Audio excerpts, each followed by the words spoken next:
Olá, sejam bem-vindas e bem-vindos a mais esse episódio de Expectativa e Realidade, que hoje vai falar sobre renda variável aqui no Investidor em Foco. 2021 definitivamente não foi um ano fácil para a Bolsa Brasileira.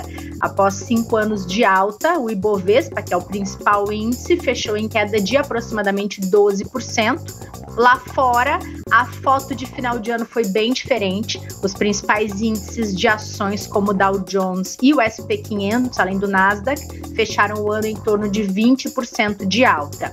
Só que 2022 já começou, e para fazer um balanço dessa trajetória de altos e baixos e falar sobre o que a gente pode esperar para esse tipo de investimento no ano que está começando, nós convidamos 3 referências cativas aqui do Investidor em Foco. A Mariana Negri, que é gerente de assessoria da Itaú Corretora, o Vitor Natal, que é estrategista do Itaú BBA para pessoa física, e o Fábio Perina, que é estrategista de investimentos em ações da Itaú Corretora. E não desliga, porque não é uma mensagem do apocalipse. A gente falou que 2021 não foi fácil, mas ainda tem oportunidade para investir em renda variável, sim. E é sobre isso que vamos falar aqui agora.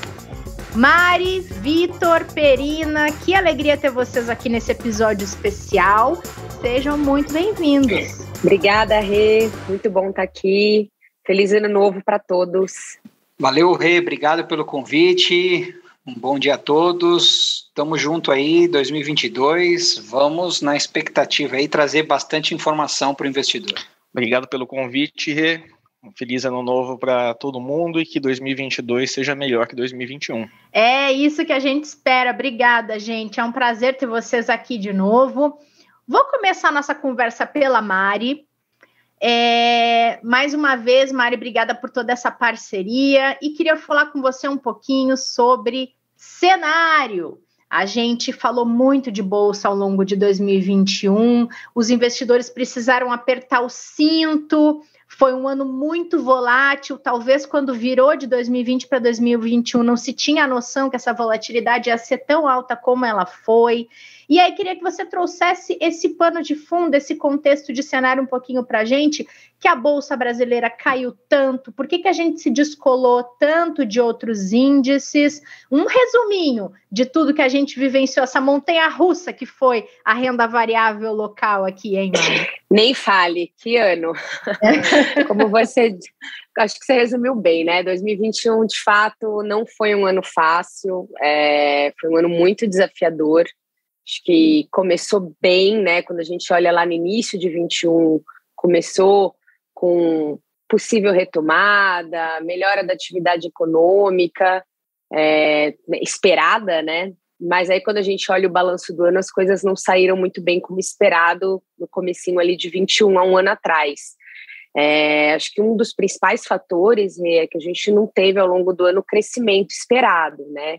Diferente dos Estados Unidos, por exemplo, né, a Bolsa lá subiu 20% em média, os índices, como você comentou, aqui quando a gente olha, a Bolsa caiu praticamente isso, né, 18% nos últimos 12 meses. Aqui tem um fator de risco país muito grande, né, e a gente caiu mais que os emergentes, né, estava até lendo o relatório do Direto ao Ponto, que acho que o Vitor vai comentar um pouquinho mais para frente.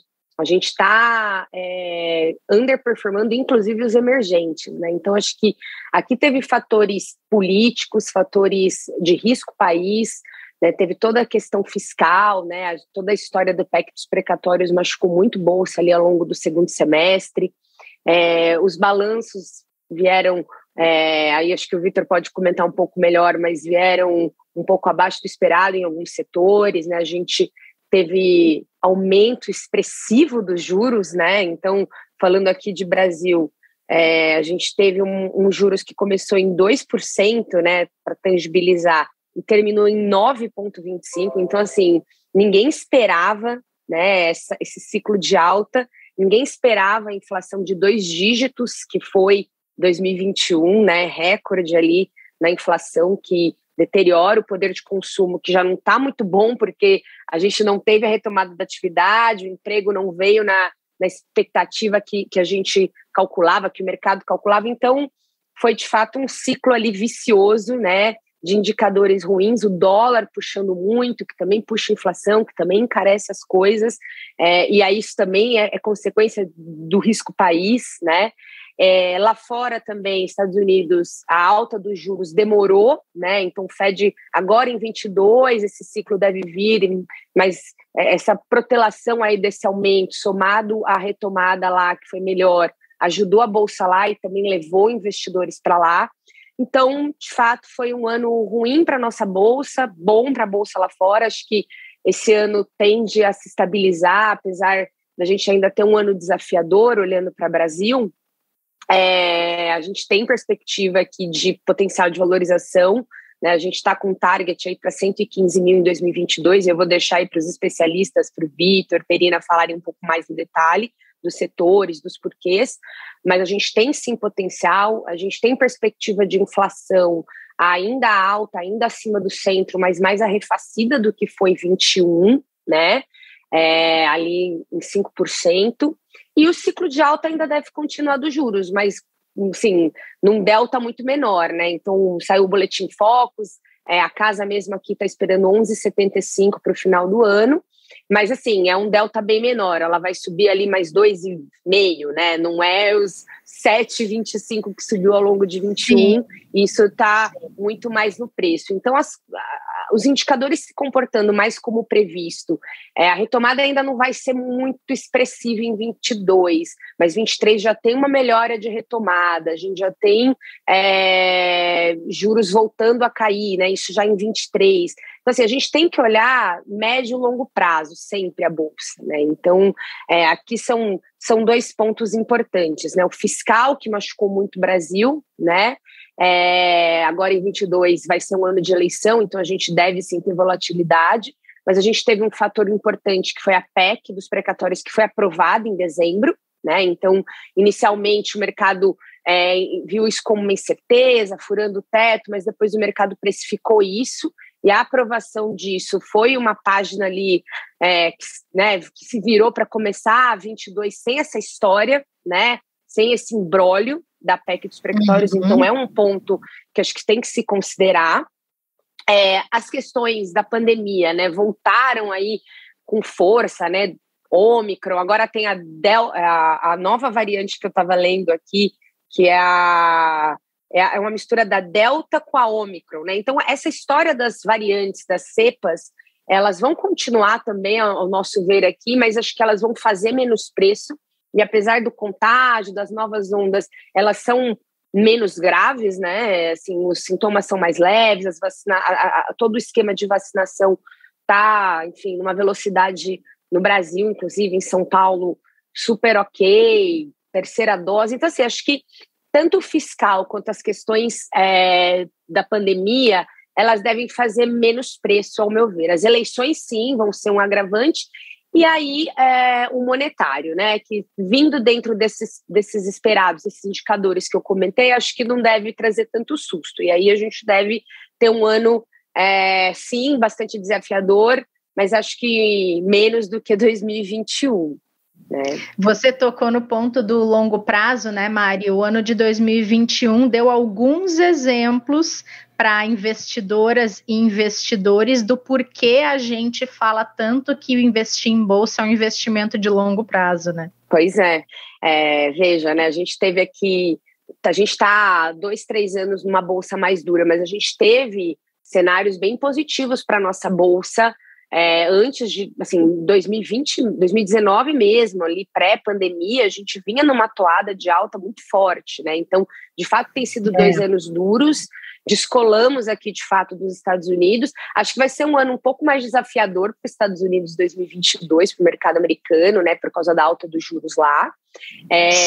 Para nós aqui, acho que tudo correndo bem, a gente tem muito espaço, muito potencial para as empresas se valorizarem, para a bolsa valorizar, e aí tem o agravante da eleição, né? Agravante que eu digo assim, o fator aqui, volatilidade, que é difícil de precificar, mas como você comentou, por isso que é importante pensar em longo prazo, por isso que é importante sempre que a gente fala aqui, pensar em diversificação, né?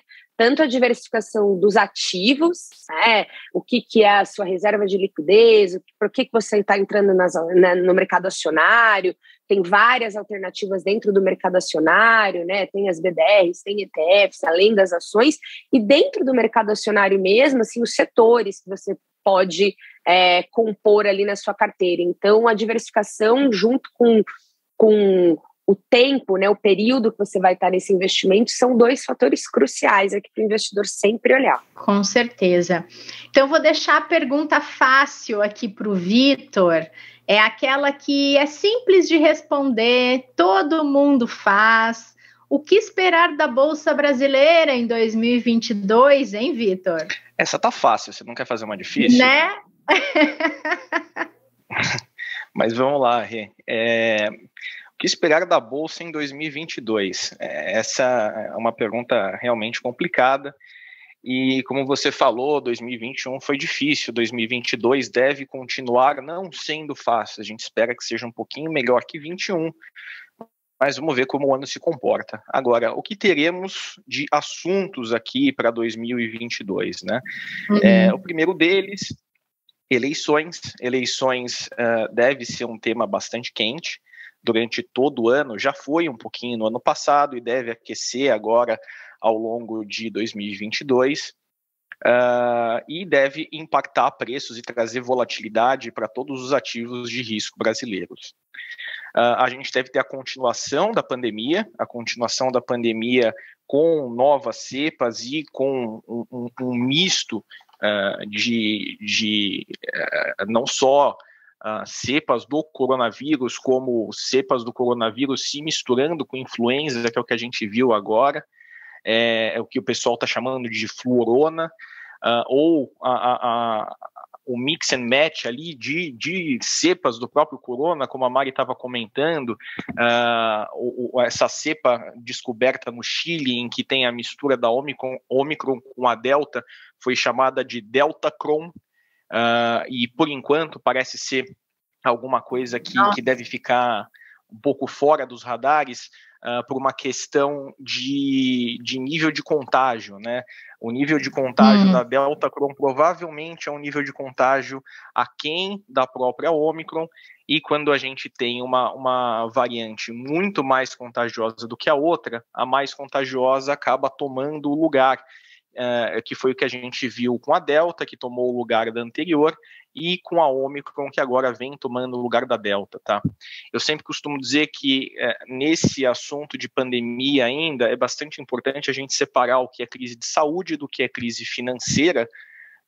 Quando a gente fala de saúde, a Omicron parece ser, e caminha para a gente ter a confirmação disso, que é uma variante menos letal e menos comprometedora da saúde humana, porém muito mais contagiosa, por volta de 8 vezes mais contagiosa do que a própria Delta. E o outro lado é o lado econômico-financeiro, e quando a gente olha para o lado econômico-financeiro, não depende tanto da variante em si, mas de como os países vão acabar respondendo a isso.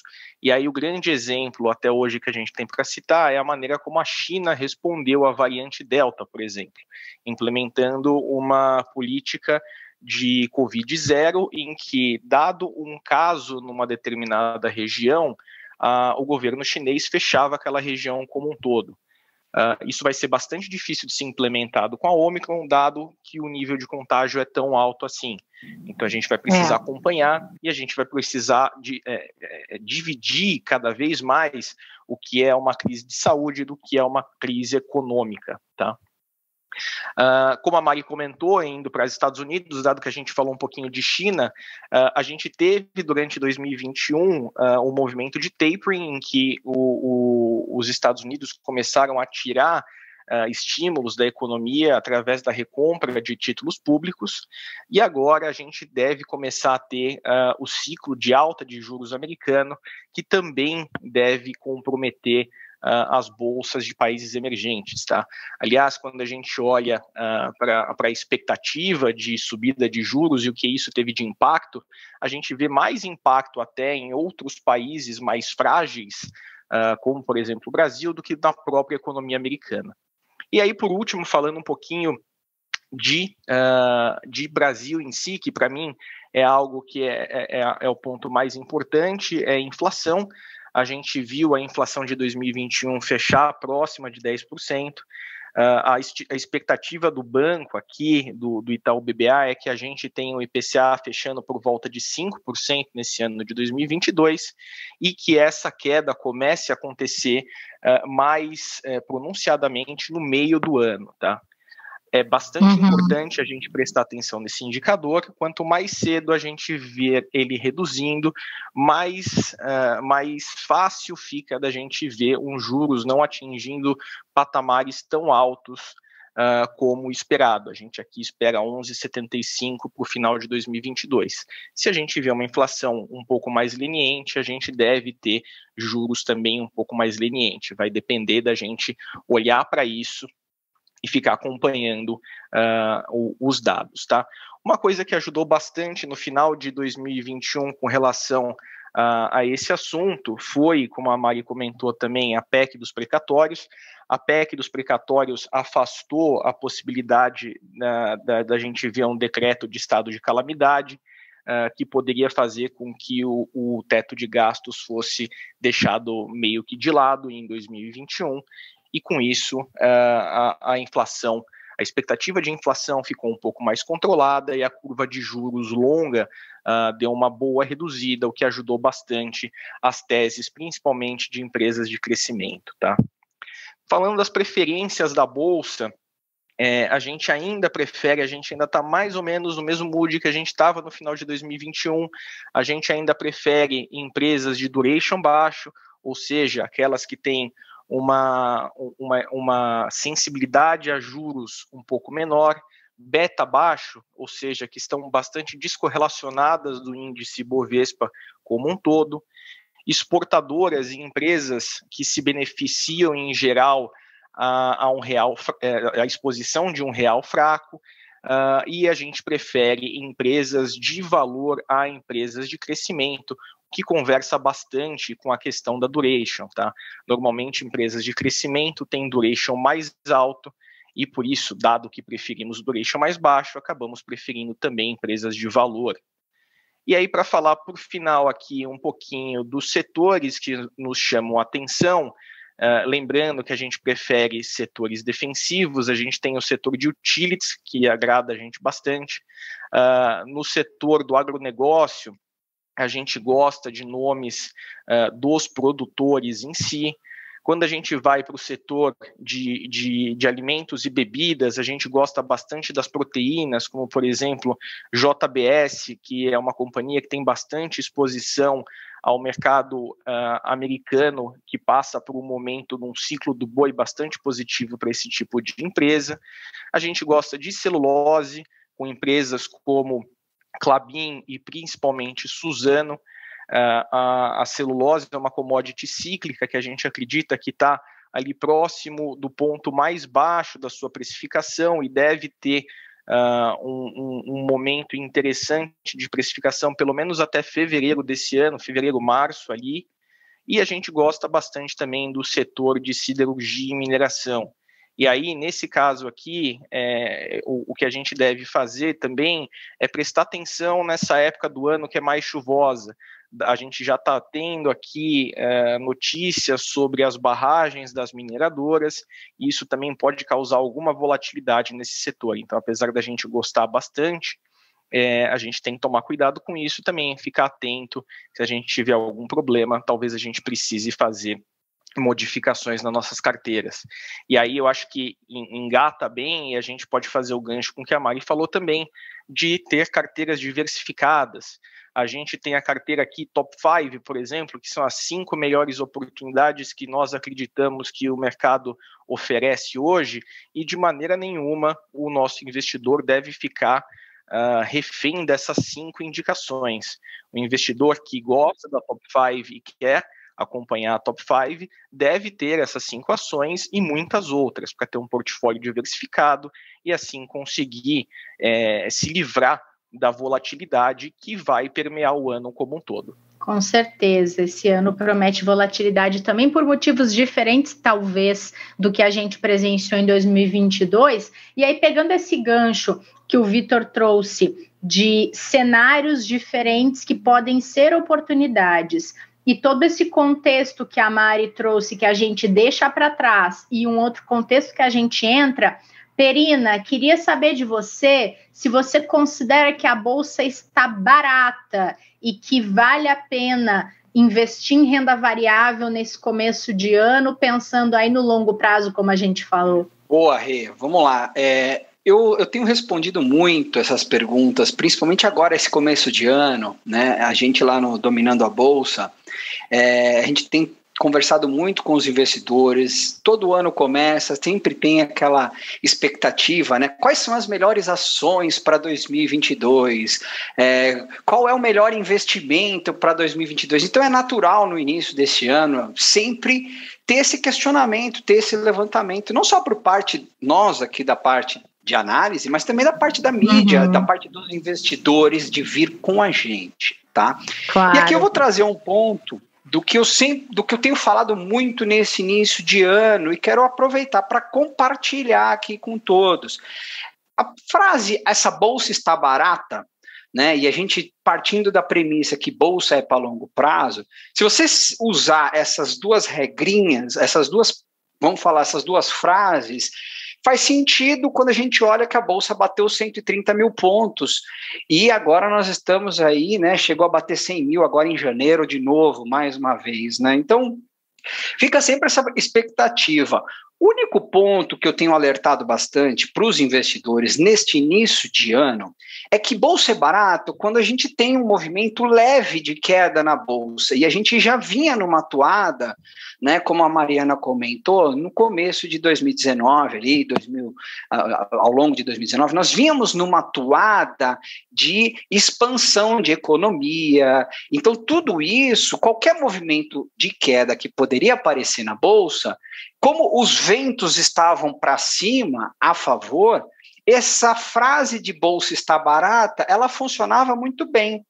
Quando você passa de um movimento que a gente vem caindo, a bolsa bateu 130 mil pontos desde junho e vem caindo desde então, essa frase bolsa está barata, ela precisa ter um pequeno filtro, juntamente com o quê? Com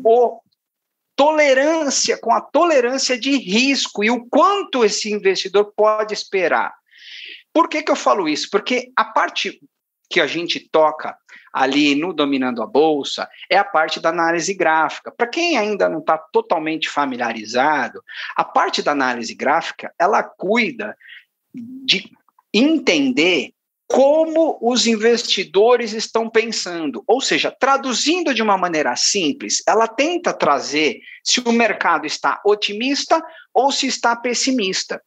Tá? Então, com base nisso, a gente consegue elaborar as nossas estratégias. E o que a gente tem visto, depois de um movimento de queda de mais de 6 meses da Bolsa, a leitura que a gente vê é que o início desse ano, ainda os investidores, para não falar pessimista, estão cautelosos. Por quê? Porque a Bolsa não avança. Então, um sinal que eu quero trazer, e é um voto de esperança que eu quero trazer aqui, e é uma coisa que eu falo para todo mundo, né, já até fazendo o oposto do que os meus colegas falaram, eu acredito que ano de eleição, né, muita gente alerta para preocupação da eleição, porque é um movimento que traz volatilidade, etc. e tal.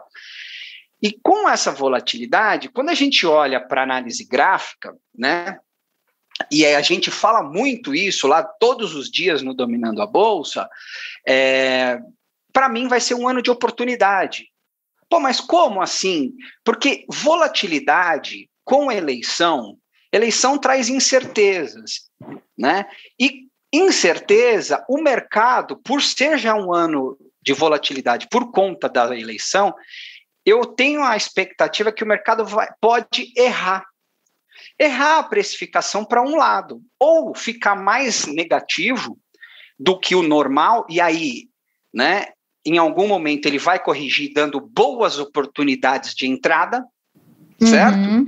ou ficar otimista, às vezes até de uma maneira exagerada, ao longo desse processo de eleição e também dando oportunidades de entrada e boas entradas. Então, o que eu tenho orientado os investidores nesse início de ano é o quê?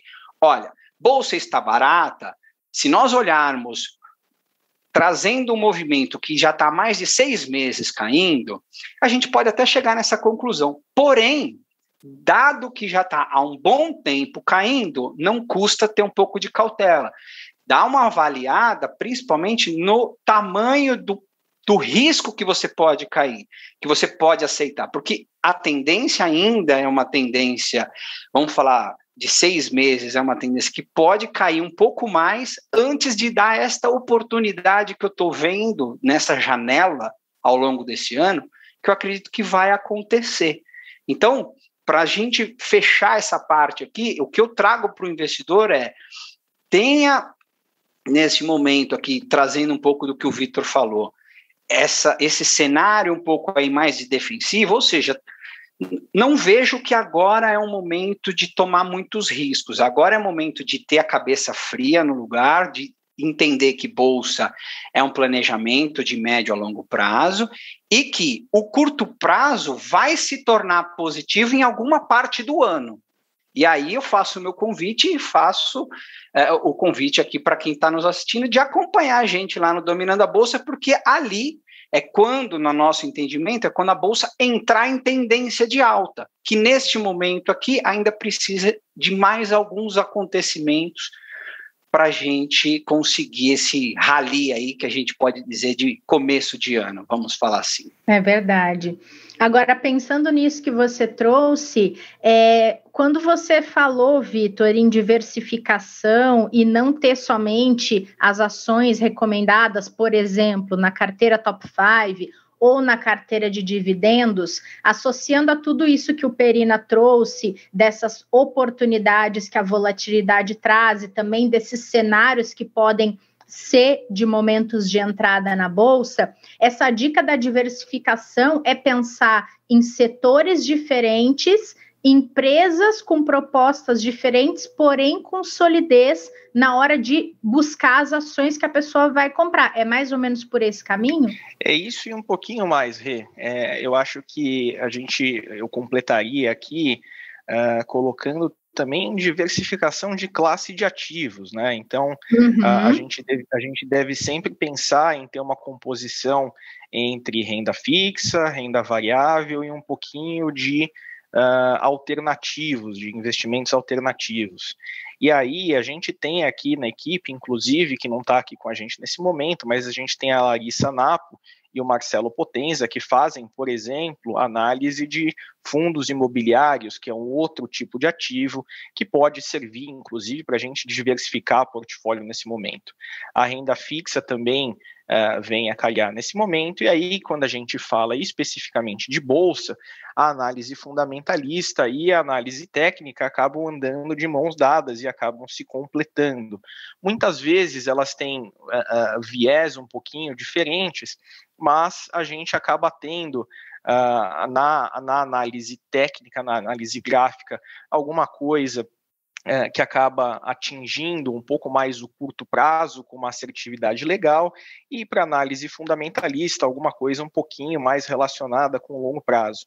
E aí, falando um pouquinho da análise fundamentalista, que é mais a minha praia, depois Mari e Perina complementam com os seus expertises, mas falando um pouquinho da fundamentalista, a gente tem aqui hoje algumas carteiras, e estamos lançando mais uma, né? Então a gente tem a carteira de dividendos, a gente tem a carteira Top 5, a gente tem a carteira de Small Caps, estamos lançando a carteira ESG e temos também as OIs.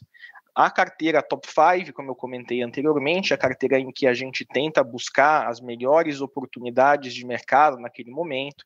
A carteira de dividendos é mais indicada para aqueles investidores que gostam de renda e que querem receber uma boa parte da valorização dos seus ativos na forma de renda. Temos a carteira de Small Caps, que tenta capturar valor de empresas com menor nível de liquidez. E agora, vamos lançar também a carteira ESG. A carteira ESG é aquela carteira em que a gente busca aquelas companhias mais responsáveis, tanto do ponto de vista ambiental, quanto do ponto de vista governança, quanto de responsabilidade social. E, por final, a gente tem um produto de mais curto prazo, que são as OIs, que são as oportunidades de investimento. Essas oportunidades de investimento são oportunidades normalmente de 1 a 3 semanas e que busca um nível de rentabilidade ali próximo de 5%. Tá? Esses produtos todos juntos, somados com a análise técnica, somado com fundos imobiliários, fazem parte do nosso portfólio aqui de produtos da estratégia PF. Perfeito, Vitor. E aproveitando essa dica toda, Mari, a gente tem preço especial, a gente tem taxa zero para alguns produtos também acessando pela Itaú Corretora, né? Oi, Rê, isso aí, a gente tem, acessando pelo site ou pelo app, né, pelos canais digitais, o custo é fixo para ações, então o investidor que quiser entrar numa das carteiras recomendadas, como o Vitor comentou, né, dado a estratégia ali de dividendos, ou olhar uma top 5, ou uma ESG, enfim, ele pode entrar nessas carteiras com custo fixo ali, né, corretagem fixa. Para a parte de fundos imobiliários, ETFs, é zero, né, então a gente tem ali muita oportunidade para o investidor olhar esse universo de ETFs, esse universo sim de fundos imobiliários. Acho que esse ponto que o Vitor trouxe é super importante, né? Não só a diversificação nas ações, nas empresas, nos setores, mas nas classes de ativo. E a gente tem CDB de terceiro, não é taxa zero, né? Não tem corretagem, né, para renda fixa, mas tesouro, por exemplo, tesouro pré-fixado, a gente tem recomendado, né, os ativos pré-fixados, até olhando esse cenário de alta de juros, inflação voltando um pouquinho em 22. O tesouro é uma boa alternativa, tem CDBs, letras de terceiros, tudo pelo site, né? Tesouro também custo zero, então vale muito o investidor navegar ali pelo site, conversa com o especialista ou dá uma ligadinha aqui para a gente na corretora se estiver com dúvida, mas tem sim ótimas condições, tá? Vale muito para quem quiser olhar a carteira aí para 22. Muito bom. Agora, pegando portfólio mais preço, a gente tem vários canais para conversar com quem investe, além aqui do podcast, para quem tiver com dúvida. O Perina trouxe o Dominando a Bolsa, que é um vídeo que ele faz, uma transmissão ao vivo, na verdade, todos os dias, né, Perina? Isso, todos os dias no YouTube do Personalité e da Itaú Corretora. Então, a transmissão é simultânea, onde a gente faz a interação, e o mais legal disso tudo é que a gente está ao vivo, então a gente mostra as dúvidas ali de muitos investidores, a gente faz as análises, monta o gráfico, tem uma visão... e é um programa que ele todos os dias, de segunda a sexta, das 9h45 até ao meio-dia. Tá eu e o Lucas participando lá, e a gente traz bastante coisa. A gente tem, todos os dias a gente faz uma análise do setor, de um setor. Hoje, por exemplo, a gente analisou quase 5 setores, então Legal. Os investidores podem acompanhar. No final do nosso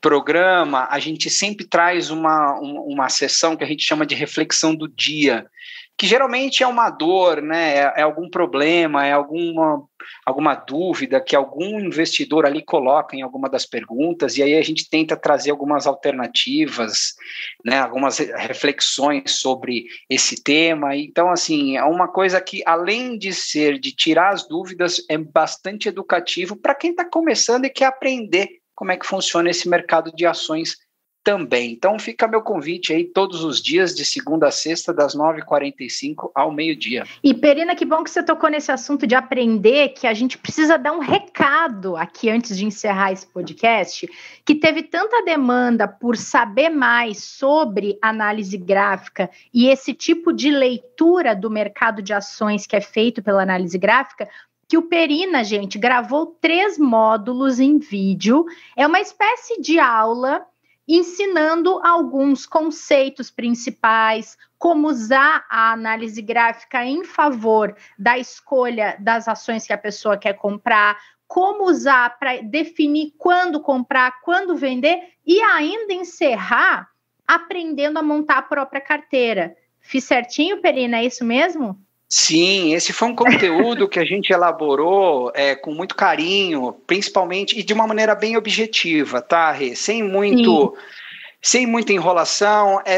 Eu tenho certeza que quem acompanhar esses 3 módulos, claro, vai dar um belo de um salto para poder já começar a entender o que é análise gráfica e já começar a dar os seus primeiros passos no mercado de ações. É claro que você não vai se tornar um expert em 3 módulos, isso é com o tempo, isso é em qualquer coisa, mas é um bom passo e bem objetivo. A gente fez com muito carinho, trabalhamos bastante nesse conteúdo e espero que todos gostem. E tá no ar pelo Ion, gente, gratuito esse conteúdo. A gente vai deixar aqui na descrição do episódio o link para quem quiser acessar esse conteúdo que o Perina fez, que foi lançado há bem pouco tempo e está disponível gratuitamente para vocês conhecerem e consumirem.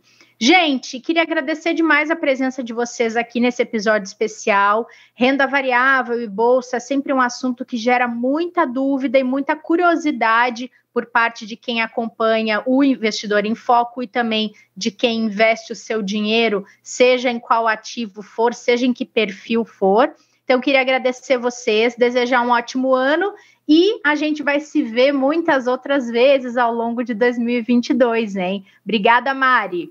Obrigada, Rê, obrigada a todos. Perina, Vitor, como sempre, aí mandaram super bem. Rê, muito obrigada pelo espaço, estamos aqui sempre à disposição. Vamos aí 2022, vamos com tudo. Vamos sim. Vitor, prazer ter você aqui de volta. A gente vai falar ainda mais vezes ao longo desse ano, acompanhar as cartas do gestor também e também trazer novidades. Bem-vindo e bom ano. Muito obrigado, Rê. Sempre um prazer estar aqui. Voltarei com muito prazer. Muito obrigado e um bom 2022 para você e para todo mundo. Para você também. Perina, bom 2022 e sucesso com esses conteúdos aí que estão ganhando bastante atenção de quem acompanha a gente pelos canais digitais. Obrigado, Rê, mais uma vez pelo convite. Espero estar aqui mais vezes sempre. Um grande abraço e sucesso para todos. Para nós, e obrigada a todo mundo que acompanhou mais esse episódio especial aqui do Investidor em Foco, falando de bolsa para 2022. Não esqueçam, toda terça e quinta de janeiro a gente tem episódio novo falando deste ano que começou. Combinado? Esperamos vocês para esses conteúdos. Cuidem-se e até o próximo.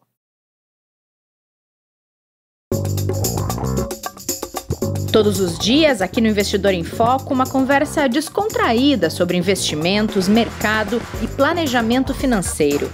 Aqui você fica por dentro das principais discussões e movimentações que podem impactar seus investimentos. E nosso encontro é sempre na hora do almoço.